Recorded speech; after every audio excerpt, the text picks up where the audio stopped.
Selamat pagi Pak Ketua. Terima kasih Pak Eko. Terima kasih. Pimpinan komisi yang saya hormati, saya banggakan. Hadir Ibu Hetifah, Pak Fikri, mungkin Kang Dede mungkin nanti nyusul. Mohon maaf saya belum lihat. Terima kasih Pak Fikri. Ya, assalamualaikum anggota semuanya. Assalamualaikum 10, Pak Ketua. Salam. Seluruh anggota Komisi 10 yang saya hormati, saya banggakan. Hadirin yang hadir bergabung pada melalui virtual RDPU pada pagi hari ini.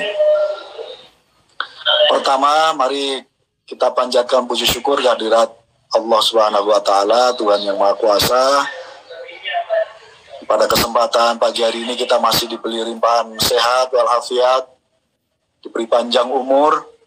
Semoga seluruh pengabdian kita di tempat masing-masing menjadi amal baik dan amal ibadah kita semuanya. Amin ya rabbal alamin. Saya dapat laporan dari Pak Dadang, TU Komisi 10 sudah hadir 9 fraksi dari, mohon maaf 8 dari 9 fraksi, berarti sudah quorum. Karena dengan itu saya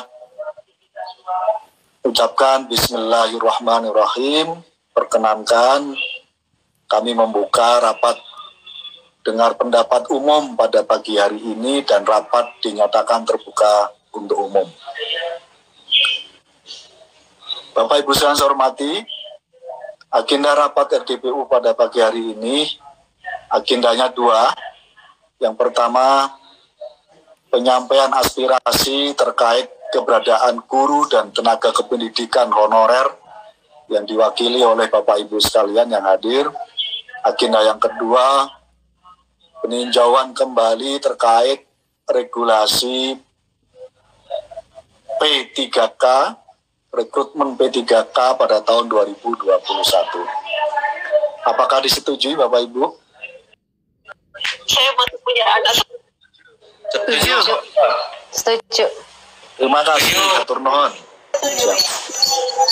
Bapak Ibu sekalian yang saya hormati, saya banggakan. Setuju. Saya ingin menyampaikan pengantar sedikit sebelum kita mulai dan kita serahkan, kita dengarkan semua aspirasi yang disampaikan oleh Bapak Ibu, walaupun pemaparan, materi, bahan, dan seterusnya sudah kami terima dari Bapak Ibu sekalian.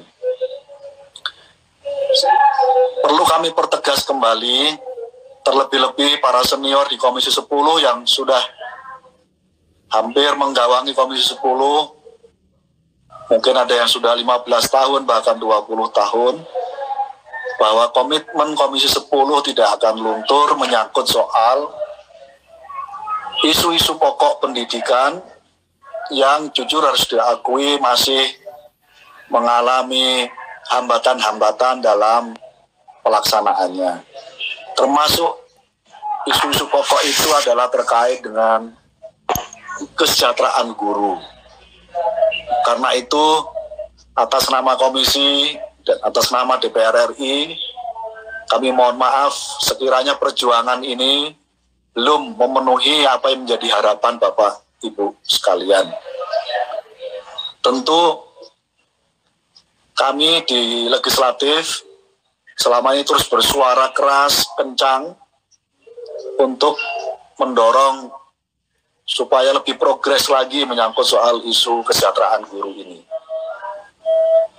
Terakhir, sebagaimana kita tahu, tanpa koordinasi dengan DPR RI melalui Komisi 10, kami mendengar, kami baca link berita, kami lihat televisi, Kepala Badan Kepegawaian Nasional setelah rapat dengan 3 lembaga kementerian mengumumkan terlebih menyangkut soal dihapusnya jalur PNS 2 minggu lalu.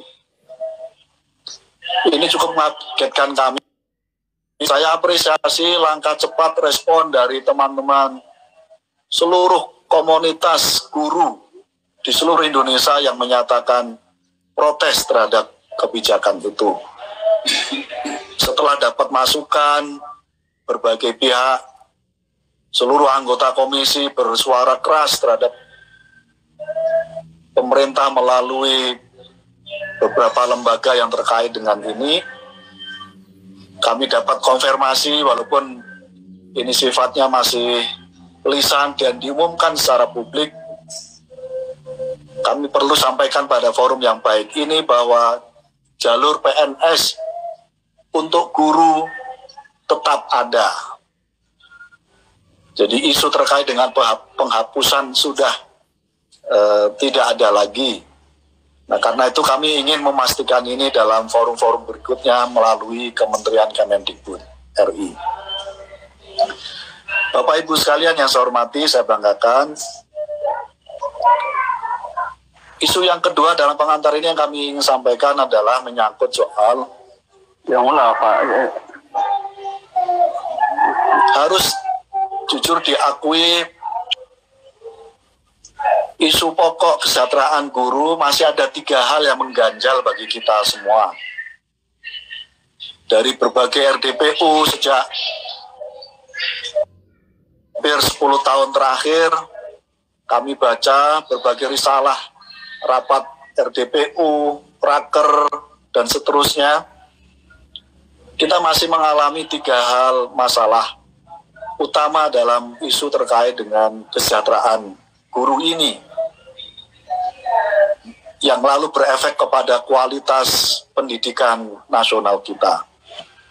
Yang pertama adalah isu terkait dengan skema pengangkatan guru yang berkali-kali tidak sesuai dengan kebutuhan. Skema pengangkatan ini sekali lagi perlu dilakukan revisi total dari berbagai aspek supaya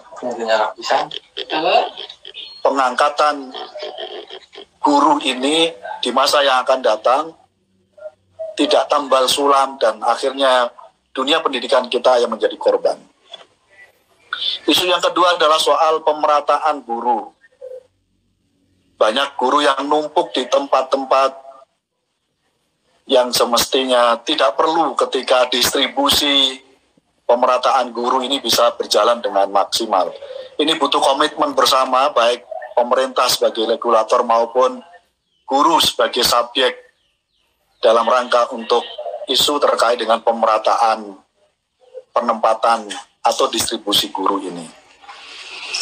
Isu yang ketiga ini dari hulu sampai hilir menyangkut soal kompetensi guru, dan mohon ini bisa kita insafi bersama. Memang jujur harus diakui, isu terkait dengan kompetensi masih menjadi persoalan kita, baik pada konteks jenjang pendidikan guru maupun pembinaan yang semestinya secara intensif dilakukan oleh pemerintah. Bapak Ibu sekalian yang kami hormati, isu yang ketiga yang paling hangat terakhir adalah menyangkut soal kebijakan rekrutmen 1 juta P3K. Komisi 10 sudah menyampaikan berkali bahwa kebijakan P3K yang semestinya diberlakukan khusus spesial untuk guru 35 plus harus mempertimbangkan aspek pengabdian terkait dengan ini. Ketika guru yang sudah berpuluh-puluh tahun perlu diafirmasi langsung diangkat.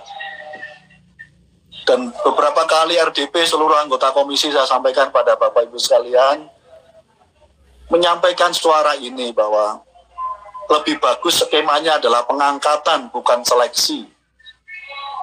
Karena yang ketika pengangkatan isunya itu artinya seluruh guru yang mengabdi sudah 5 tahun, 10 tahun, 15 tahun sampai 20 tahun mendapatkan afirmasi dari pemerintah untuk diangkat langsung.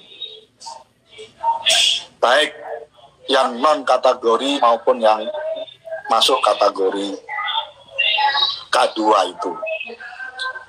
Ini sedang terus kami komunikasikan dan saya dapat konfirmasi dari Kemendikbud penutupan seleksi P3K yang pada tanggal 31 Desember kemarin dipastikan diperpanjang.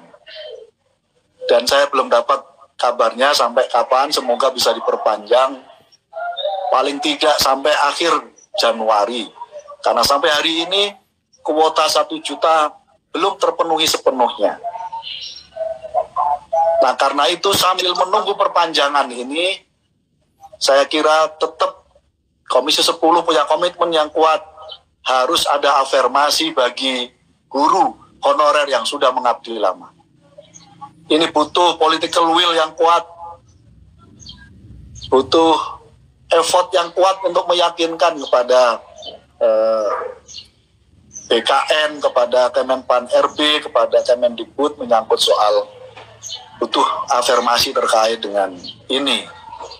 Karena itu Bapak Ibu sekalian, RDPPU pada kesempatan ini menjadi penting karena ini menjadi bagian dari mendorong terus kepada pemerintah bahwa betul-betul di lapangan perlu ada afirmasi dalam rangka kebijakan menyangkut soal rekrutmen pegawai pemerintah P3K ini. Bapak Ibu sekalian yang kami hormati, demikian pengantar sedikit dari saya mewakili seluruh anggota dan pimpinan Komisi 10 yang secara tegas kami sampaikan apa yang menjadi keprihatinan teman-teman sesungguhnya juga menjadi keprihatinan kami dari Komisi 10 DPR RI. Semoga sinergi ini akan terus mendapatkan afirmasi perubahan, komitmen perubahan melalui kelembagaan-kelembagaan pemerintah yang menangani langsung terkait dengan pendidikan, terutama kesejahteraan guru atau pengangkatan guru ini. Sebelum saya serahkan pada Bapak Ibu sekalian yang saya hormati, saya mohon kesepakatan waktu. Interupsi Pak Ketua. Interupsi Pak Ketua. Pak Andrianus, saya persilakan. Apakah rapat kita kali ini disiarkan langsung oleh TV Parlemen? Kalau tidak, saya usulkan supaya rapat ini disiarkan secara langsung oleh TV Parlemen supaya guru-guru honorer yang mungkin tidak bisa mengikuti secara Zoom bisa mengikuti juga. Demikian Pak Ketua. Terima kasih Pak Andrianus usulannya. Pak Dadang, apakah bisa? Sudah Pak, sudah siaran langsung Pak. Oke. Sudah Pak. Terima kasih Pak. Siap. Terima kasih Pak Asyasido, terima kasih Pak Dadang. Mohon izin kita sepakati sampai jam 12 Bapak Ibu ya. Sampai jam 12. Setuju? Setuju Ketua. Sampai jam 12 siang. Terima kasih Bapak Ibu sekalian yang saya hormati. Selanjutnya untuk efektivitas waktu, saya langsung saya persilahkan pada Ketua Komite Nasional